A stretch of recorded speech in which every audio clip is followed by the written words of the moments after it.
Yeah, hats off to Coach Lee and his Vanderbilt Commodore football team. They are a really tough football team. I knew they were going to come in here with something to prove, and they battled us and battled and battled and battled. But I'm really, really proud of our football team for finding a way to never giving in, never flinching. Every time there was a deficit, we came back, found a way to take a lead. Didn't do what we wanted to in the third and fourth quarter to put the ball game away. Didn't flinch. Defense gave up the first touchdown in overtime. Brady answers with Luther on the first call. And then we find a way to win in overtime. The crowd was unbelievable all game, and they were the difference. I mean, we called the timeout, the student section, the band, the people on the hill. It was obviously a very tough situation for that young man, and I give the fans all the credit. So with that, proud to be 1-0 in the SEC, and I'll open them for questions.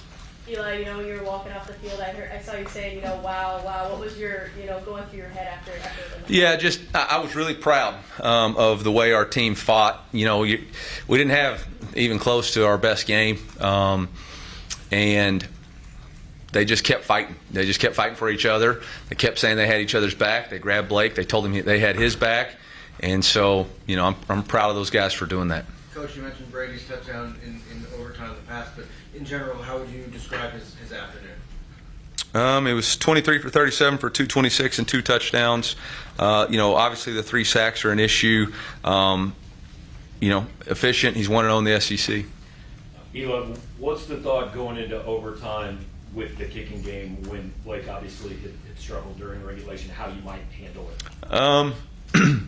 Well, the first time we didn't have any choices. We had to score, and the second time, it's just, look, you just keep putting him back up. At the end of the day, we were going to trust him, and, it's a learning lesson. Can't get too high, can't get too low. Last week we were SEC Player of the Week.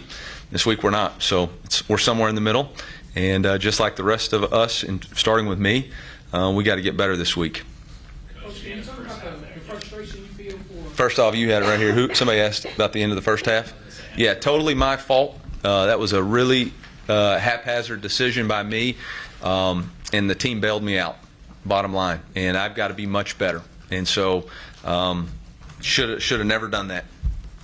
I want to follow up with the kicking game. Yep.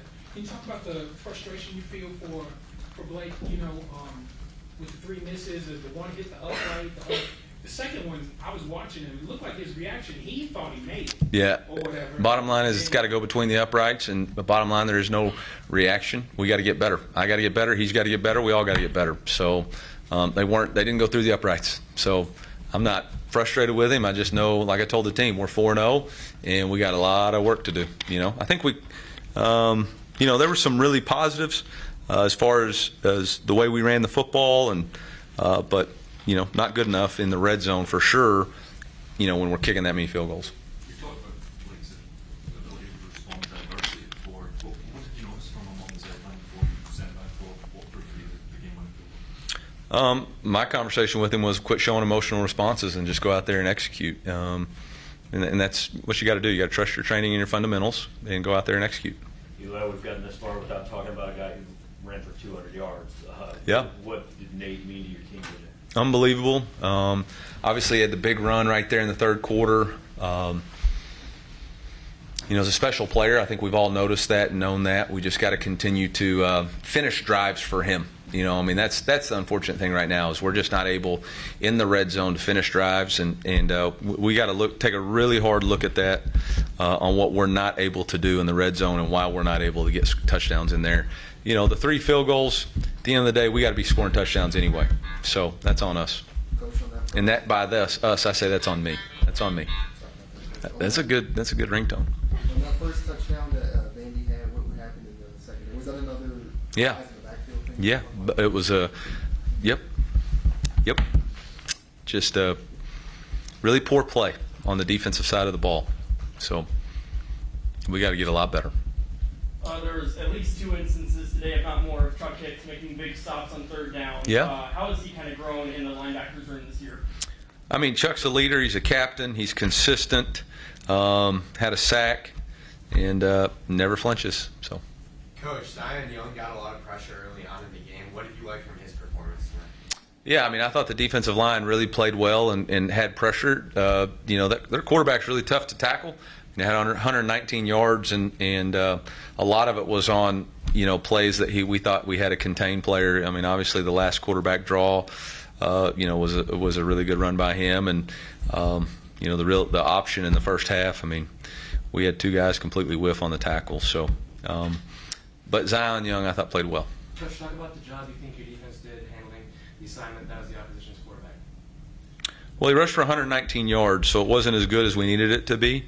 Look, at the end of the day, we're all going to go back and watch this tape and say there were a lot of things that we've got to do better. I thought our tackling angles were poor. I thought our first man in didn't tackle as well as we needed to in the run game. And offensively, we weren't able to score enough points to ever flip their game plan, which was the goal all week, was try to get to a 2-score lead so that you could have to force them to do something besides run an option. We weren't able to do that. Coach, it seemed like not the usual rushing ability or production for Brady tonight. Was there anything holding him back rushing-wise, or just enough thing? We had. Thank you. He had 1 key first down right there in the third quarter, but I'm not sure. I'll have to go back and watch the tape. It probably was on me for not having good play design. What did you think of the pass protection tonight? I thought our pass protection was fine. The sack we took in the fourth quarter, we were hot, and that was on us as a as a play design. So we just got to get that stuff corrected. But there wasn't anything in the protection that I was upset with. Coach, we saw Brett Northwood and Marquise Johnson had a little locker room at points. How are they doing? Yeah, Brett's was just a shoe issue. He just had a bottom of his sole broke. Marquise has an ankle injury. I'll get more updates as it comes, but it wasn't like couldn't return, but it wasn't anything that warranted significant. We'll just see how good news for a bye week. Good time for a bye week. Coach, for your offense, is there a way to put into words a lesson learned because of the way they bounced back and did so well in overtime? I don't think we ended well in overtime. We kicked another field goal in the red zone. We got to take a hard look at what we're doing in the red area and figure out why we can't sustain drives and why we're not able to convert third downs. So that's on me as the head football coach, and I've got to do a better job finding answers there. Coach, can you take us through the play action touchdown earlier in the game that we saw on that play? Yeah, we just saw we knew on tape that they were overreacting to our outside zone, and it was a great play design by Kirby. We put everything into the boundary, which is a typical run formation for us, and great action, great fake, and great job by the quarterback to find it. Got time for one more question? We got a bye week coming up and then game at Texas A&M, first road game of the year. What especially are you guys hammering down on during this bye week to make sure you guys can handle the pressure of that environment? Yeah, I mean, the furthest thing from everybody in that locker room's mind, and starting with me and my staff, is going to be Texas A&M. We got to go take a hard look at the Missouri Tigers, and we got to figure out why we're not executing in the third downs in the red area, why we're not kicking field goals, why we're missing tackles, why we're busting assignments. So I'm not even kind of worried about Texas A&M. We've been doing stuff since day one of fall camp to work on noise, so I'm not concerned about that. What I'm concerned about is our team enjoying a win, being 4-0, which is as good as we can be record-wise, but we're not as good as we can be play-wise. And we're going to have to settle in on that and figure out what we got to do to improve. And it starts with me, and it starts with that being the message to the team. And that's what we'll do. We'll work to improve. That's always been how we've approached bye weeks, and that's not going to change. Appreciate it. Yep, MIZ. A friendly reminder to please silence your cell phones during press conferences.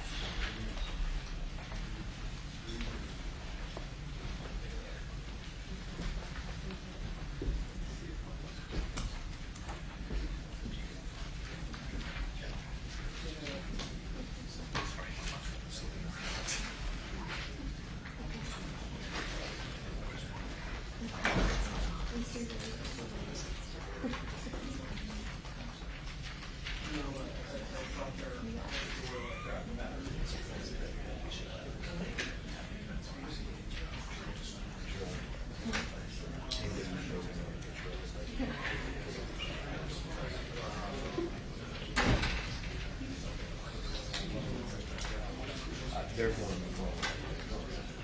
You need one, right? First, we got Chris with 12. Go ahead and take your questions. How y'all doing today? Good. Chris, can you just take us through the kind of emotional swings during a game like that? Man, it's a lot of ups and downs in a game like that. You know, it's a tough team, so it's just very difficult to go in there and keep your head up, especially how we started off. Because I feel like personally, as a defense, we started off kind of slow, but I feel like we, persevered at the end.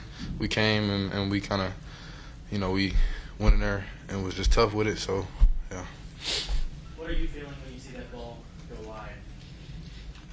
Well, on the kick, man, like a weight just dropped off my shoulders, man. It's a great feeling, man, to just know we had that victory. Would have liked to win in a different way, but a win is a win either way. So, yeah. Can you talk about what it's like playing against a quarterback that's just hard to tackle? That coach said that probably 4 times when he was in here. Just talking about how difficult it is to tackle that guy. What's that like for you guys? Man, yeah. So he was really tough, man, and that's one thing we seen from the game plan starting off Sunday, going into now that he was a really tough guy, and we knew we had to really be stout in our tackling, which we could have been better on. But I feel like, we did just good enough this game to go out there and get the win. Going down early in that game, what's the message you could have to? Just to stay in the fight. Don't get down on yourself. We still had a chance. The game's not over to the fourth quarter, or in this case overtime. So we just had to stay in the fight. What were your guys' message to special teams group and Blake Craig, after you missed a few kicks, and how you guys would respond after those? It's just our mentality here. We have a next play mentality. So whatever happened. You got to go on to the next play. What's the sideline? I mean, when he's going out for that kick in overtime, do you guys does everybody just leave him alone? Do you try to talk to him? What? Man, we just encourage our brother, man, and let him know that he can do this. We've done this several times in practice, so it's no difference. Chris, the Vanderbilt offense went 4 for 14 on third down. There was quite a few instances where you guys had a lot of pressure on Bobby on third downs. Was there extra pressure on third downs for you guys, or was it just kind of how it went down? Yeah, it's just kind of how it went down, man. We just went out there and played our game and, stuck to the game plan, so that's all we could do.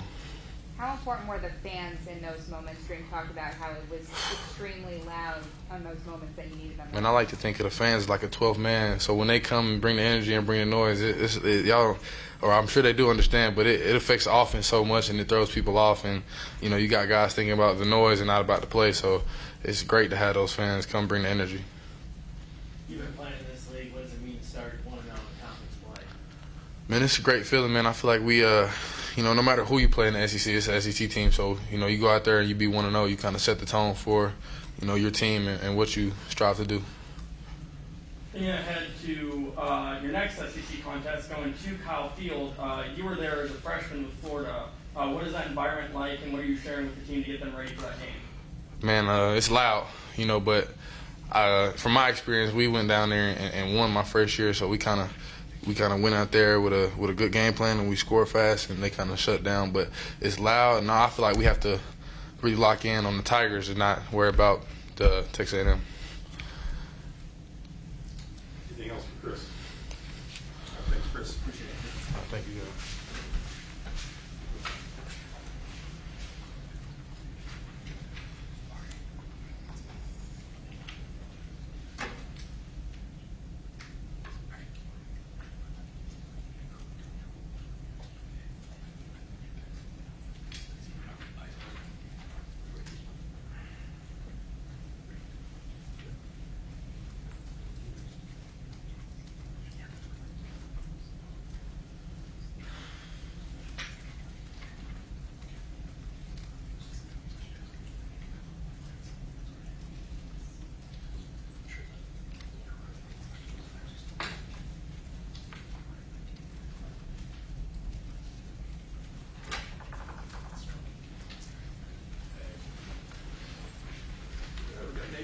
You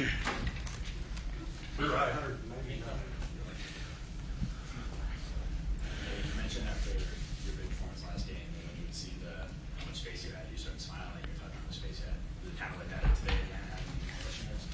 Yes, in a way, it was a little bit challenging. A little bit more challenging, but I'm just grateful for the O-line and the receivers just blocking downfield, making it look like last week again, opening up the holes. What does it feel like for you when, you know, still the offense may be struggling in the pass game, but they know they can rely on you and Marcus also to kind of carry the ball down the field, like kind of get their mojo together, I guess? I feel like it's a great thing because we all lean on each other. Like, we all one team. So if one side isn't doing as good as the other side, one part is not doing as good as one part, then we just know we got to pick up the slack and just do more. Like, we got each other's back.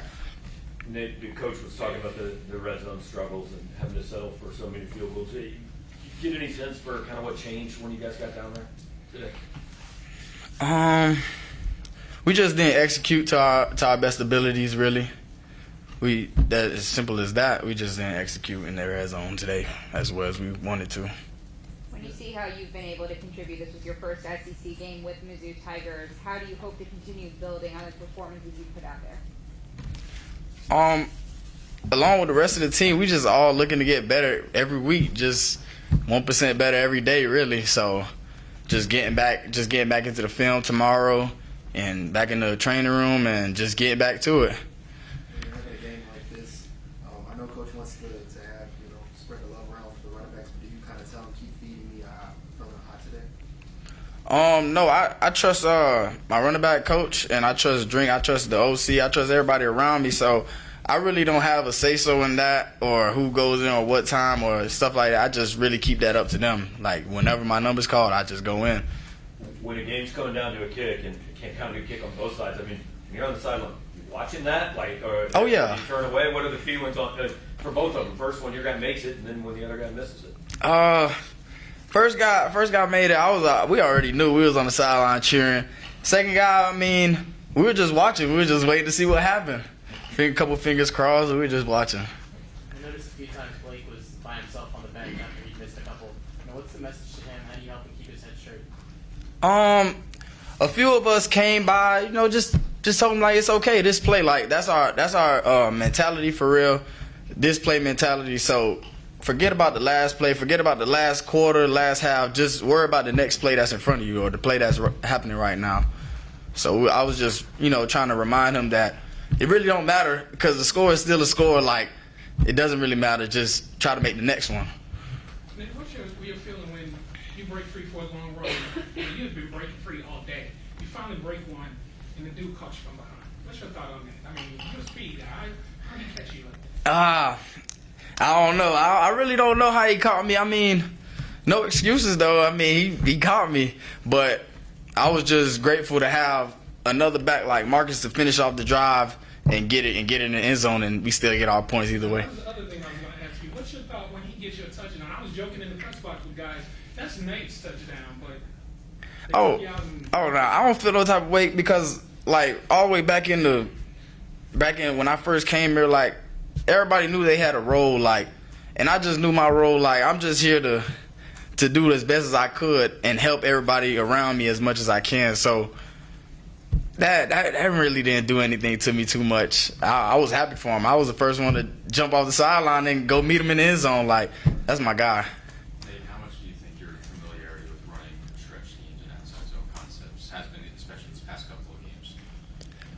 I feel like it has a lot to do with the cuts I make because it's more instinct. Like I've been doing it for the past 5 years, so I feel like it's very fluent with my movements, like and filling the holes out sometimes. Nate, you talked a little bit about it earlier, but your running backs coach, Curtis Looper, what's it been like working with him so far, and how do you like that relationship? How's it been? Oh, it's amazing. I mean, it's amazing. Like a second father. He's just always there, hyping you up, but he also like he'll tell you when you're wrong. So I always love that. I always love that about him. And he's just the main thing. He's always encouraging. He always getting us in our zone, making sure like we know that he got our back beside everything. Anything else for Nate? All right, thank you, Nate. Thanks.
Brady Cook.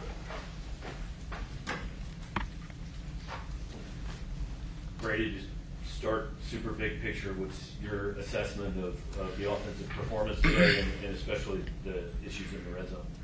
Yeah, I mean it's just not good enough. It's just not good enough. And we got a lot of work to do. I think, obviously, like you said, it's definitely in the red zone. When we get down there, we need to score touchdowns. There's no reason we need to be kicking so many field goals after we get down in the red zone and we have a first down. And it starts with me, and we got to find a way to put the ball in the end zone. You had a few tip passes that didn't quite hit their mark. Was the field conditions kind of, did that play into it, the rain or whatever? Yeah, I mean, the field was a little slick. The turf was a little matted down. Obviously, it was a little wet, rained. It rained pregame, so, I mean, it was a little slick, but, I mean, that's no excuse for anything. About the first play of overtime, I mean, passing game struggled, and then Luther, to call that play and then, to execute it, what did that do for you? Yeah, I mean, that was a fun play. We repped it all week. Luther ran a great route, little double move. He executed it perfectly and held the safety, and I knew we had him, so that was a really fun play. Hey, Brady, in the second overtime, it's 3rd and 5 from the 20, and you saw Luther double covered in the middle. Can you explain what you saw and why you're confident with the pass? Yeah, it was too high coverage. The guy that carried Luther was underneath of him, and I thought our best opportunity was to give him a chance right at the goalpost, really. see if he can go up and make a play. Obviously, it didn't turn out that way, but that's how I saw it. Brady, can you take us through your mindset watching that final field goal attempt from Vanderbilt? Yeah, I was just honestly, I was just getting ready for the 2-point plays. If he would have made that, it would have been a 2-point back and forth, and really was just going over the 3 or 4 calls that we were getting ready to go to, and I was definitely pleasantly happy whenever he missed it. Your own kicker, after he struggled some today, do you talk to him? Do you let him go do his thing, especially going into overtime? Yeah, I kind of let him do his thing. He doesn't need to hear from me. He knows what to do. Blake Craig's a professional. He's a great kicker, and I'm sure he's going to bounce back just fine. He's so talented. He's got a huge leg. He's accurate, and he's going to bounce back. So yeah, I know he knows what to do. I know he knows what to do, and he's going to be just fine. I noticed he got a little extra attention after Vanderbilt missed the kick to keep it held at 20. How do you guys keep his head straight and make sure that he knows that he's fine? Yeah, I think the specialist room is definitely important. Those are the guys that are right there with him on the sideline at all times, and they do a great job of keeping his head up and making sure he's focused. And then, like I said, Blake's a professional, man. He's a great kicker. He's strong-minded. He's not going to get down from this. He's going to be just fine. Brady, what is tonight and tomorrow look like for you, just in terms of processing both the win, but what you might be frustrated with or wanting to tackle in the bye week? Yeah, it's tonight and tomorrow is just going to be a lot of watching the tape, watching it over and over and over and over and over, to see what we can do better and to see how I can be better and how we can score more touchdowns. Period. We need to score more touchdowns. We need to be more explosive, and it starts with me. So today and tomorrow is going to be a lot of watching tape. Does this feeling kind of remind you of the Middle Tennessee game last year, where you win the game, maybe wasn't the best game, so you kind of the same situation, you went on to beat Kansas State the next week and all that? Yeah, absolutely. Yeah, I actually thought about that. I don't think it's too far off. I think everybody knows we can be a lot better, and we need to put ourselves in better situations. And at the end of the day, we just need to go execute the game plan and score more points. That's all. Brady, we've seen quite a few relieved faces come in here. It seems like you might be feeling a little bit different emotion. How do you process what happened there? How are you feeling? Yeah, I think, I guess I'm a little disappointed in how I performed, how the offense performed, straight up. But at the end of the day, we found a way to win. We found a way to win, and like he said, last year there was games where we just had to find a way to win. Middle Tennessee, Memphis was a close game, and at all those games, 4-quarter games, we just found a way. So I think that's important. That's going to teach our team a lot as far as adversity and being in those tense situations. That's going to take us a long way, but at the same time, we just have a lot to get better at and a lot to work on. So that's kind of where I'm at. So you just said it was a good time for a bye week. How do you feel about that? Yeah, I think it's a great time for a bye week. The way our schedule's laid out, we got 4 games bye week, 4 games bye week, 4 games, and that's the season. So I don't think it can get any better than that. We're 4-0 going into the first bye week. I think that's what we all wanted, no matter how this game looked. And shoot, we're going to be right back to work tomorrow. We're going to have a great practice Monday night, Tuesday, Wednesday, Thursday. We'll be able to get healthy, and we're going to get better. Coach said that going into this week, you're not going to be thinking about the Aggies, you're going to be thinking about the Tigers and thinking about what you guys can work on. What specifically are you going to meet with the offense about and kind of work on while you have this week off from a specific competitor?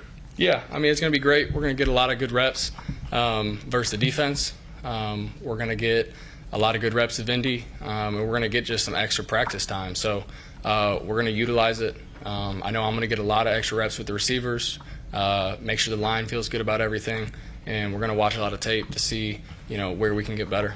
Brady, what do you make of Nate Noel's day? Yeah, incredible.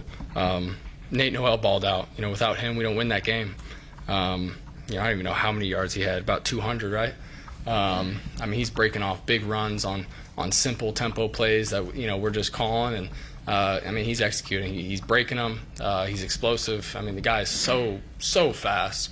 And I'm just super happy for him.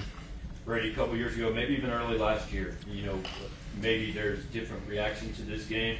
Is it fair? Is it your guys' opinion too that this team this year is held to a different standard maybe than previously? Yeah, 100%. 100%. We are held to a different standard. Our standard's higher. We expect more. I expect more. And that's just kind of where we're at. We're not settling for anything this year. So when we're not playing to that standard that we have set, we all agreed upon, that we know we can play at, it's a little disappointing. But, like I said, finding a way to win is huge. Thanks, Brady. Yep, thank you.